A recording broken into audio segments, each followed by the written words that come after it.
how to be survive from insecure, dan Nia akan sharing based on my experience bagaimana sih cara mengatasi rasa insecure dan apa itu insecure dan faktor-faktor apa yang mempengaruhi sehingga seseorang itu bisa menjadi insecure. Sebelumnya tujuannya men-sharing video ini agar di luar sana tidak ada lagi korban-korban yang merasa insecure. Nah, pertama, untuk definisi insecure itu secara sederhana adalah rasa ketidakpercayaan diri atau seperti rasa minder, rasa gengsi dalam menjalani hari-harinya.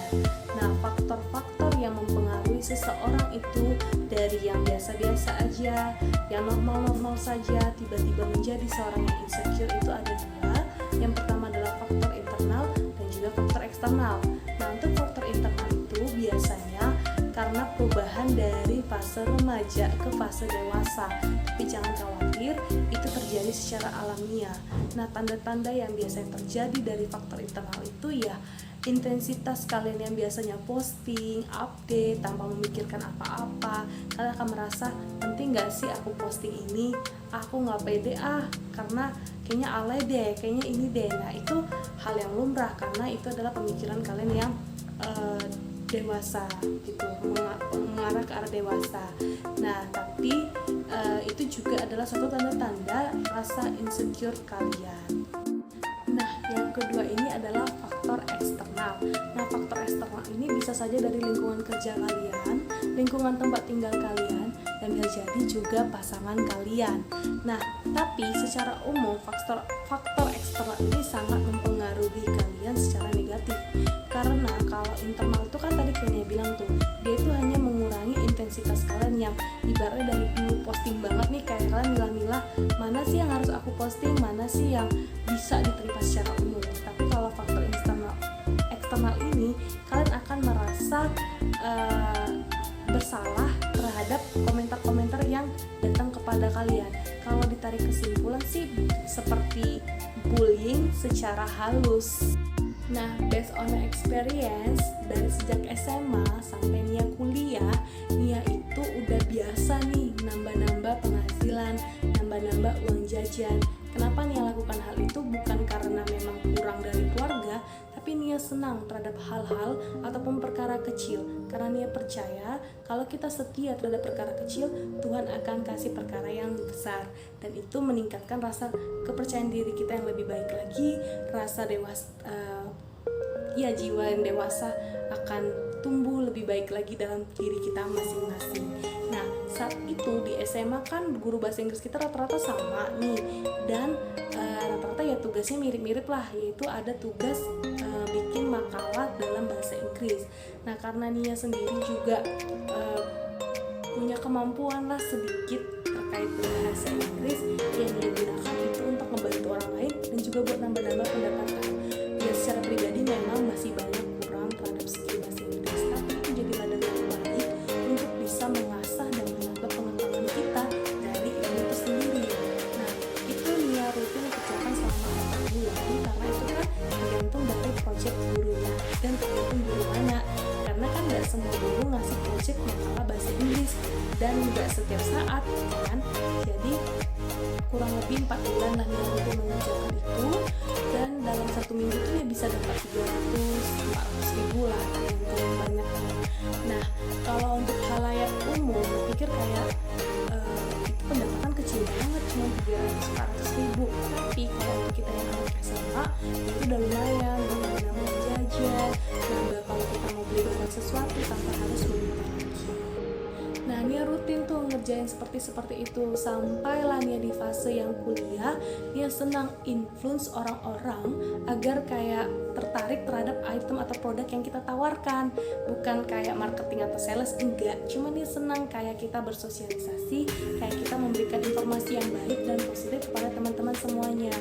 Nah, seperti contoh kayak ini aku punya produk ini mau coba gitu kan, tertarik nih orang kan, kita kayak ada rasa senang nih aku bisa influence orang, meningkatkan kepercayaan diri kita, sampai pada titik itu biasa kayak jual produk makanan, terus kayak produk perfume, semuanya jual. Nah, sampailah Nia itu bisa mendapatkan penghasilan di mana itu bisa ngebayar 3 bulan uang kosannya di Jogja.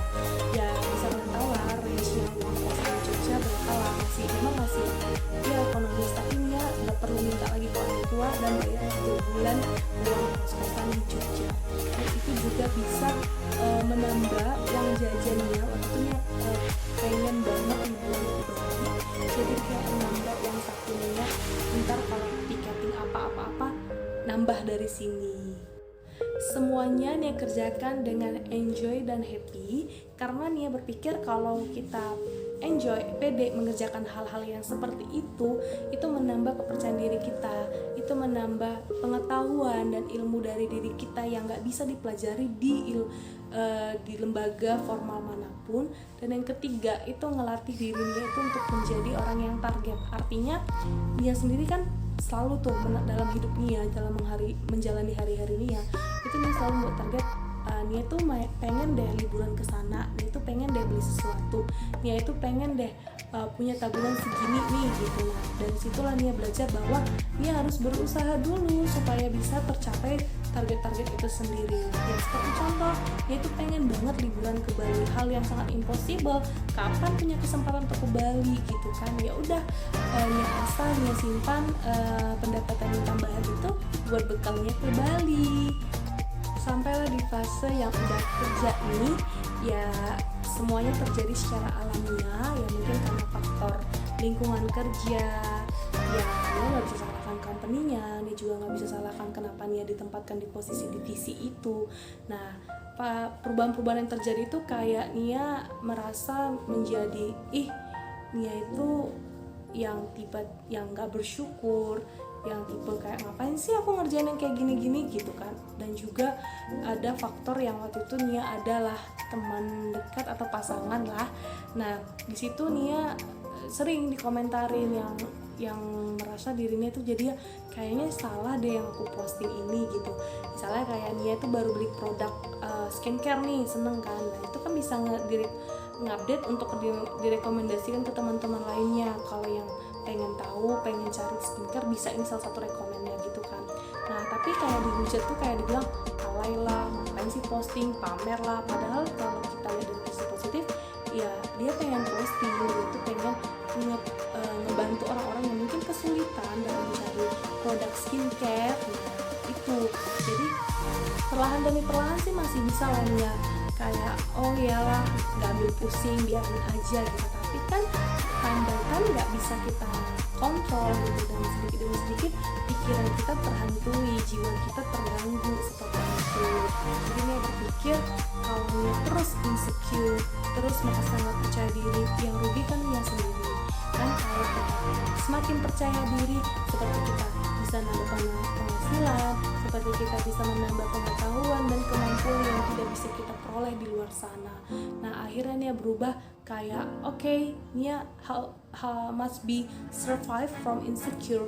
Jadi Nia pertama, solusi dari Nia itu yang pertama adalah kalian tutup telinga kalian kalau terhadap orang-orang ataupun lingkungan kerja kalian yang toksik. Artinya memang kalian tidak bisa menutup mulut mereka masing-masing ataupun membatasi mereka. Kalian hanya bisa membatasi diri kalian untuk tutup telinga kalian, tutup mata kalian. Yang penting tanggung jawab kalian terhadap atasan kalian sudah kalian lakukan. Ya udah, kalian kerja, kalian kumpulkan, kalian laporkan pada atasan, selesai. Yang kedua yaitu carilah pasangan yang ngedukung. Buat kalian yang mungkin berpikir kayak aku memang gak mau pacaran, it's good. Tapi kalau kalian yang mungkin berpikir ya aku butuh pasangan untuk bisa punya target ke arah yang lebih serius, ataupun untuk bisa sharing satu sama lain, carilah pasangan yang ngedukung. Karena kalau hanya untuk having fun, hanya untuk canda-canda semata, itu just wasting your time. Dan yang ketiga itu adalah komunikasikan dengan keluarga. Kalau kalian yang berpikir, Nia aku tuh nggak deket nih sama orang tuaku, aku tuh anak perantau, aku dari kecil itu udah tinggal di rumah ini atau aku nggak deket.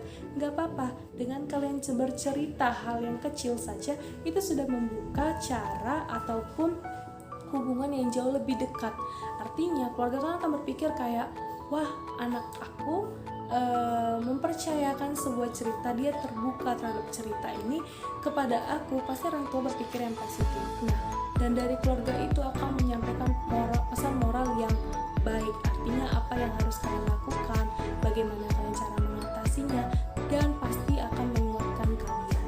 Dan yang keempat yaitu adalah just go ahead, karena kalau kalian posting dan dianggap enggak baik, nggak apa-apa, pikir aja yang baik ya, anggap aja aku posting ya buat jadi berkat, aku posting buat memberikan efek positif, dampak positif kepada orang-orang di luar sana yang melihat postingan aku, asal setiap kalian posting itu tidak mengandung sara, yaitu suku, agama, dan ras, sehingga memberikan citra yang positif. So that's all saran yang bisa Nia sampaikan kepada teman-teman semuanya. Semoga ini bermanfaat dan tidak ada lagi korban-korban di luar sana yang merasa insecure. Memang bagi kalian semua itu kayak susah Nia untuk memulainya, apalagi aku udah insecure dari lama, dari sejak kecil, atau kayaknya aku udah nyaman ya dengan kayak gini, pilah-pilah. Memang benar sulit, tapi kalian coba dengan perlahan kecil-kecil, kayak bersikap bodoh amat, tapi bukan berarti tidak peduli, bodoh amat terhadap komentar-komentar negatif yang di luar sana, seperti kalian masih berada di koridor yang aman, berada di prinsip-prinsip yang ada dan tidak merusak nilai-nilai asusila ataupun moral yang ada. So, sekian